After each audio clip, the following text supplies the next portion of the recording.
Hello' good morning বন্ধুসকল। এই যে চাওকচোন, এইডাল ছজিনা গছ মই নিজ হাতে ৰোৱা 5-6 বছৰ হ'ল। এইবাৰ ধুনীয়াকৈ ফুলে ফলে যথেষ্ট হৈ ওলাইছে। চাওকচোন, ইমান ধুনীয়া ধুনীয়া সৰু সৰু কমল কমল এইবোৰ ছজিনা। কালি ল'ৰাটোৱে ছিঙাইছে কেইডালমান। সি এনেও সৰুতে খাই বেছি ভাল পায়। গতিকে এইবাৰ প্ৰথম ফুল ফল হয়তো অহা বছৰলৈকে আৰু অলপ বেছি হ'ব। চাওকচোন, একদম ওচৰতে আছে, আমি হাতেৰে ছিঙিব পৰা।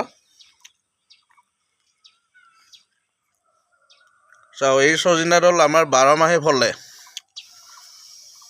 অফ ছিজনত অলপ কম ফুলে আৰু ছিজনত অলপ বেছি হয়।